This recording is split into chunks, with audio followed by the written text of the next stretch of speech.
السلام علیکم dear students, امید کرتی ہوں آپ لوگ خیر و عافیت سے ہوں گے۔ میں آپ لوگوں کی اسلامیات کی ٹیچر ہوں۔ بچے، آج کا جو ہمارا ایسلو ہے وہ ہے رشوت کی لعنت۔ تو بچے، اس کو سمجھنے کے لیے ہمیں سب سے پہلے حدیث مبارکہ پہ آنا ہوگا۔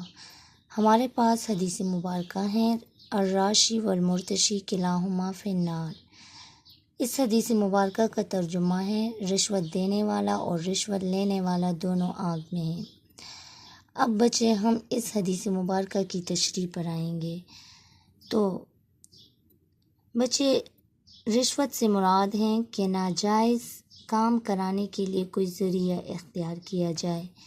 اس کی صورت تب پیش آتی ہیں کہ جب عدل و انصاف ختم ہو جائے، لوگوں کو اپنے حقوق جائز طریقے سے نہ مل سکے، غیر مستحق لوگوں کا مطالبہ مانا جاتا رہے تو یہ مکروہ عمل شروع ہو جاتا ہے۔ اس سے معاشرہ بگڑتا جاتا ہے، عدل و انصاف کا خون ہوتا ہے، امن و سکون ختم ہو جاتا ہے۔ حضور صلی اللہ علیہ وآلہ وسلم نے فرمایا کہ رشوت دینے والا اور رشوت لینے والا دونوں ہی جہنم کا ایندھن ہے۔ اب بچے، اس بارے میں ہم حضور نبی کریم صلی اللہ علیہ وآلہ وسلم کا عمل پڑھیں گے۔ تو بچے، آپ صلی اللہ علیہ وآلہ وسلم نے ایک عامل زکوٰۃ کے اس عمل کو ناپسند فرمایا۔ عامل زکوٰۃ کہتے ہیں وہ شخص یا ادارہ جو زکوٰۃ جمع کرنے، حساب لگانے اور مستحق لوگوں تک پہنچانے کا کام کرتا ہے، اس کو عامل زکوٰۃ کہتے ہیں، یعنی زکوٰۃ پہنچانے کا کام کرتا ہے۔ تو بچے، جس نے زکوٰۃ دینے والوں سے اپنے لیے تحفے تحائف جمع کیے تھے، اس نے وہ تحائف خود حضور نبی کریم صلی اللہ علیہ وآلہ وسلم کو دکھائے۔ آپ صلی اللہ علیہ وآلہ وسلم نے لوگوں کو اکٹھا کر کے یہ بات کہی۔ پھر آپ صلی اللہ علیہ وآلہ وسلم نے وہ تحائف بیت المال میں جمع کرا دیے۔ ہمیں حضور نبی کریم صلی اللہ علیہ وآلہ وسلم اور خلفائے راشدین کے عہد میں رشوت ستانی کی مثال نہیں ملتی۔ جب اسلام میں ملوکیت آئی، ملوکیت کہتے ہیں بادشاہی نظام، تو ایسے ناجائز طریقے ظاہر ہوئے۔ اب موجودہ زمانے میں کس طرح رشوت لی جاتی ہیں بچے، ہم یہ پڑھیں گے۔ تو بچے، موجودہ زمانے میں رشوت کا کیا حال ہے، تو اس پہ ہم آئیں گے۔ تو آج کل رشوت ستانی کا بازار گرم ہے اور رشا یعنی ڈول بڑھ بڑھ کر تجوریاں بھری جا رہی ہیں۔ ایک معمولی سرکاری ملازم کم تنخواہ والا ٹھاٹ باٹ سے زندگی گزارتا ہے۔ ظاہر ہے کہ اس کے پاس ناجائز کمائی آ رہی ہے، اس کے مقابلے میں کچھ دیانتدار بڑی تنخواہ کے ملازم مفلسی کی زندگی گزارتے ہیں۔ ان کی بیویاں اور اولاد ان کو طعنے دیتی ہیں، اور مزید ظلم یہ ہو رہا ہے کہ باہر کے بینکوں کو ہمارا حرام پیسہ پہنچ رہا ہے۔ ہم اپنے ملک کو لوٹ کر اور ملک کو دوسرے ممالک میں یہ پیسہ پہنچا دیتے ہیں۔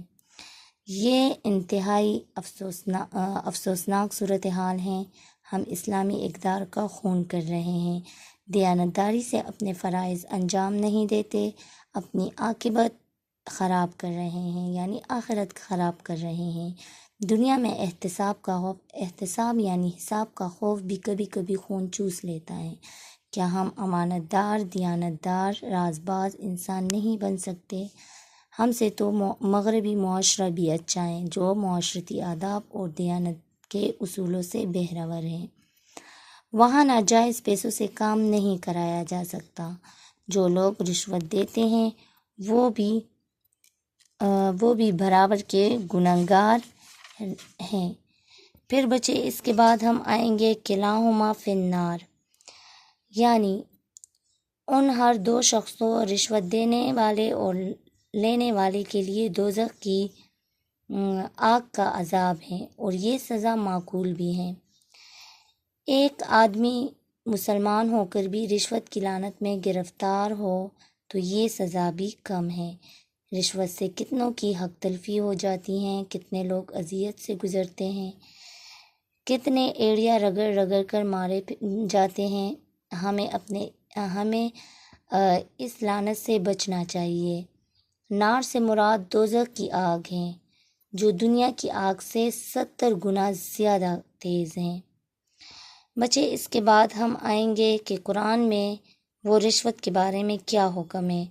تو بچے سورہ بقرہ میں، قرآن کی صورت ہے سورہ بقرہ، اس میں اللہ تعالیٰ کا ارشاد ہے کہ تم ایک دوسرے کے مال کو ناحق نہ کھایا کرو اور نہ مال کو بطور رشوت حاکموں تک پہنچایا کرو۔ اسی طرح بچے رشوت کے بارے میں حدیث مبارکہ ہے کہ رشوت دینے والا اور لینے والا دونوں کے درمیان مطالبہ کرنے والے پر بھی اللہ تعالیٰ کی لعنت ہوتی ہے۔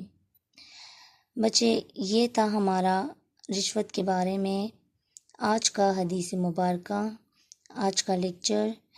امید کرتی ہوں آپ لوگوں کو سمجھ آ چکی ہوگی۔ اپنا بہت سارا خیال رکھنا اور دعاؤں میں یاد رکھنا۔ اللہ حافظ۔